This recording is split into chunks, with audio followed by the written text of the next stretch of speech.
Episode 24, The Patient Enemy. The morning light filtered through the windows of Alex's flat, harsh and unforgiving. She'd barely slept, her mind churning through possibilities, even as Marcus held her close. The anonymous message from the previous night glowed in her memory like a brand. Thomas and Victoria were merely pawns in a game that began long before you realized you were playing. Marcus stirred beside her, his hand finding hers beneath the duvet. "Did you sleep at all?" "An hour, maybe." Alex turned to face him, studying the exhaustion etched around his eyes. "We need to figure out who sent that message." "Detective Okonkwo first," Marcus said firmly. "Show her everything. Let the professionals handle this." Alex's phone buzzed. A text from Sophie. "Emergency. Natasha's flat. Now." They dressed quickly, the urgency in Sophie's message setting Alex's nerves on edge. 20 minutes later, they arrived at Natasha and Sophie's converted warehouse apartment along the Thames. Sophie opened the door before they could knock, her face pale. "Someone was here," Sophie said without preamble. "Last night, while we were at the hospital with you. They left something." Natasha stood in the living room, arms wrapped around herself. On the coffee table sat a leather-bound journal, expensive and pristine. A red ribbon marked a page. "Don't touch it," Alex warned, pulling out her phone to photograph it. "Evidence." "We already looked," Natasha said quietly. "Alex, you need to see this." Using a tea towel to avoid leaving prints, Alex opened the journal to the marked page. The handwriting was elegant, flowing, distinctly feminine. June 15th, 6 years ago. "Today I met the woman who would destroy my life, though I didn't know it then. Alexandra Morrison, brilliant barrister, Richard Morrison's daughter. She came to my mother's bedside at Royal London Hospital with such confidence, such certainty. She promised to fight for us, to make the hospital pay for what their negligence had done to my sister. I believed her.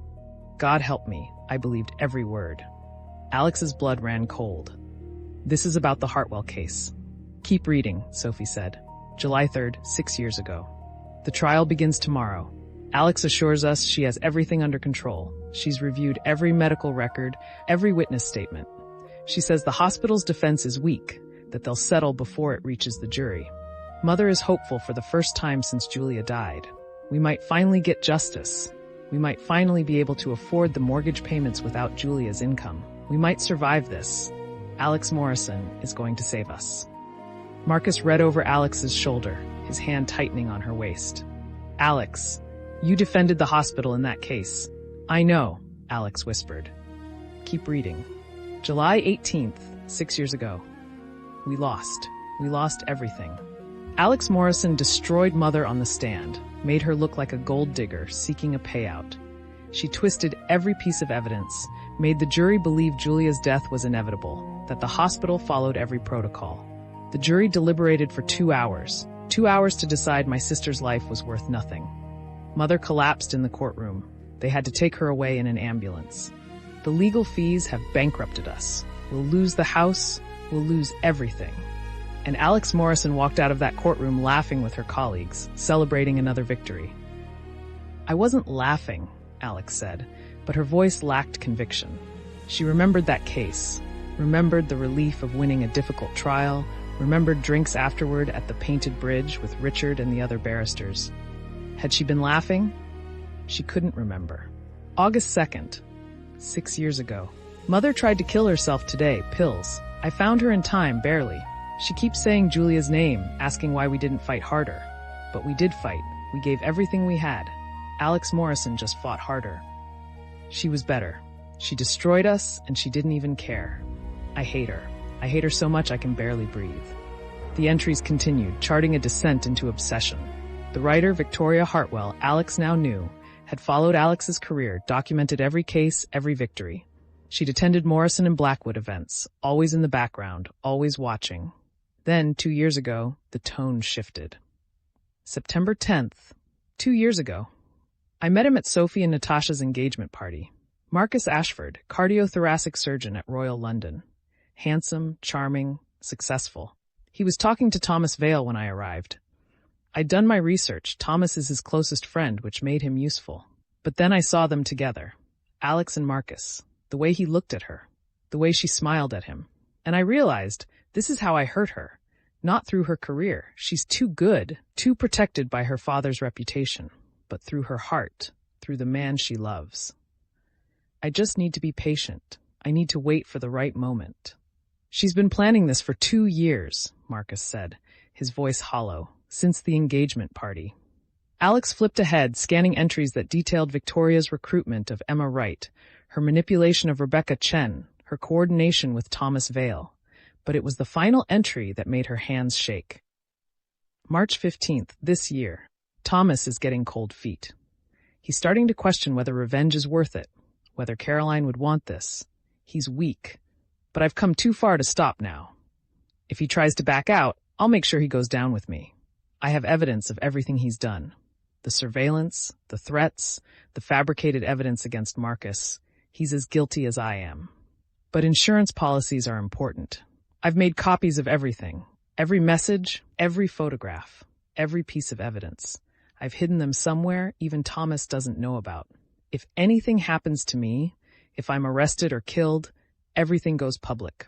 Alex Morrison's past victories, Marcus Ashford's romantic history, every dirty secret I've collected over 6 years. They think catching Thomas and me will end this. They're wrong.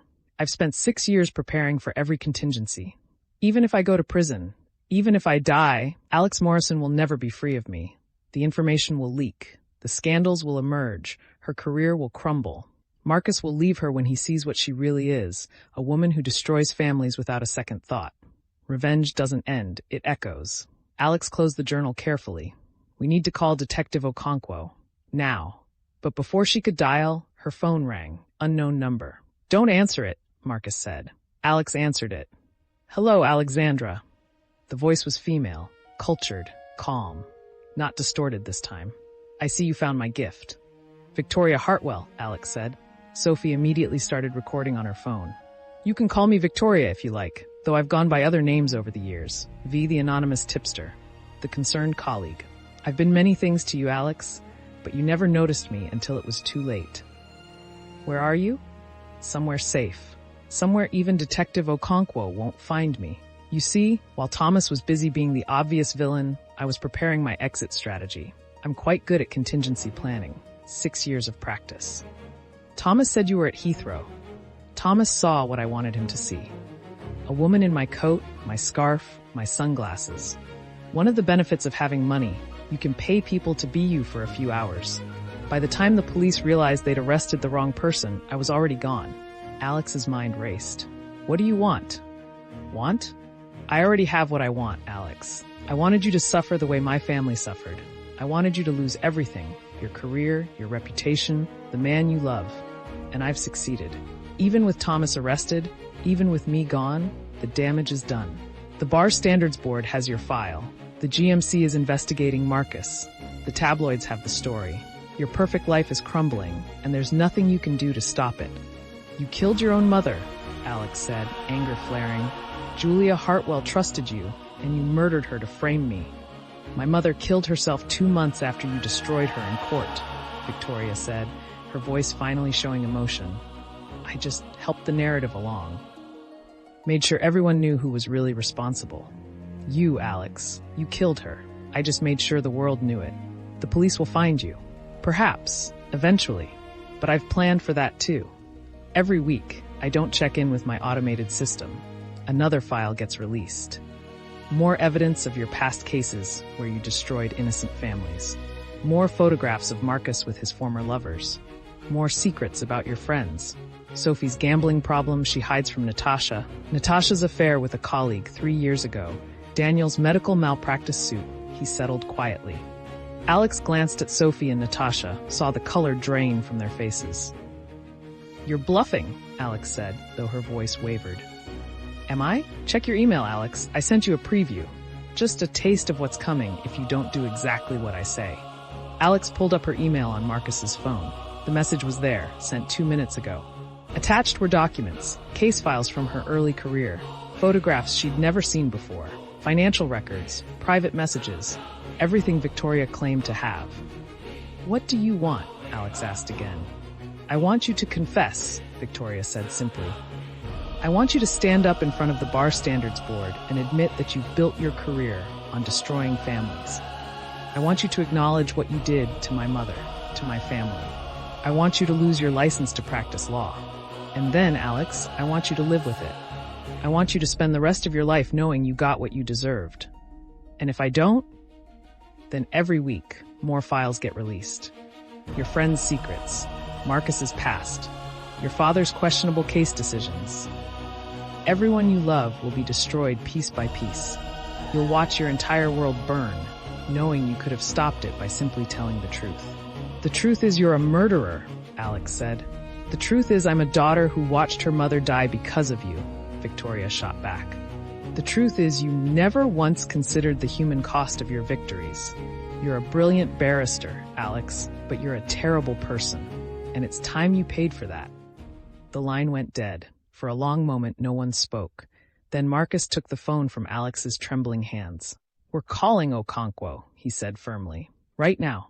We're not playing Victoria's game. She has evidence, Alex said numbly. Evidence that could destroy all of you. Sophie's gambling, Natasha's affair? I don't have a gambling problem, Sophie interrupted. I went to a casino 3 times last year, and Natasha never had an affair. I kissed a colleague at a Christmas party 3 years ago, Natasha admitted quietly. Before Sophie and I were engaged, I told Sophie about it the next day. We worked through it. Alex looked at them. But the files are probably fabricated, Marcus said. Like everything else Victoria's done. She's a master manipulator, Alex. She's spent 6 years learning how to hurt you, how to make you doubt yourself. Don't let her win. Alex's phone rang again. Detective Okonkwo. Alex, we have a problem, Okonkwo said without preamble. The woman we arrested at Heathrow wasn't Victoria Hartwell. It was a paid actress wearing Victoria's clothes. We've issued a warrant, but Victoria's disappeared. Her flat is empty, her bank accounts are closed, and she's turned off her phone. She just called me, Alex said. She's threatening to release damaging information about everyone I know unless I confess to destroying her family and give up my law license. Don't do anything, Okonkwo said sharply. Don't respond to her demands. We're tracking the call now, and we have tech teams analyzing the journal she left at Natasha's flat. Where are you? Natasha and Sophie's flat. Stay there. I'm sending officers to secure the location. And Alex, we will find her. Victoria Hartwell has been planning this for 6 years, but she's also been leaving a trail. We just need time to follow it. After Okonkwo hung up, Alex sank onto the sofa, the weight of 6 years of Victoria's obsession pressing down on her. Marcus sat beside her, pulling her close. I did destroy her family, Alex said quietly. I was just doing my job, representing my client, but I destroyed them anyway. Victoria's not entirely wrong about me. You were a barrister doing your job, Marcus said firmly. You didn't kill Julia Hartwell. Medical negligence did. You didn't bankrupt their family. Their decision to pursue an expensive lawsuit they couldn't afford did. You didn't make Victoria's mother attempt suicide. Grief and depression did. You are not responsible for every consequence of every case you've ever won. But I never thought about them, Alex admitted. I never considered what happened to the families I defeated. I just moved on to the next case, the next victory. Victoria's right, I never cared about the human cost. Then care now, Natasha said, sitting on Alex's other side. Learn from this. Be better. But don't let Victoria Hartwell destroy you because you feel guilty. That's what she wants. For you to punish yourself so she doesn't have to. Alex's phone buzzed. Another email from Victoria. This one with a single line. You have 48 hours to decide. Confess and resign or watch everyone you love suffer. The choice is yours. Attached was a countdown timer, already ticking down. 47, 59, 58, 47, 56. 2 days to save her career or save her friends. 2 days before Victoria Hartwell's revenge entered its final phase. Alex looked at the faces around her. Marcus, steady and solid. Sophie, brilliant and loyal. Natasha, fierce and protective. Her family, even if not by blood. We're going to find her, Alex said, her voice stronger now. We're going to stop her, and we're going to do it together. Marcus kissed her temple. Together, he agreed. But as the countdown timer ticked away on her phone, Alex couldn't shake the feeling that Victoria was still 3 steps ahead. She'd spent 6 years planning this revenge, anticipating every move, preparing for every contingency. What else had she prepared for? What other traps had she laid? And most terrifying of all, what would Victoria do when her 48-hour deadline expired and Alex refused to confess?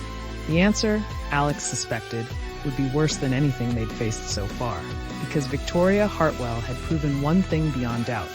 She was patient, she was thorough, and she was willing to destroy anyone who stood between her and her revenge.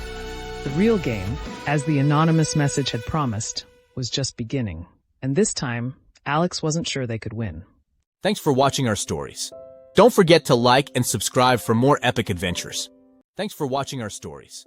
Don't forget to like and subscribe for more epic adventures.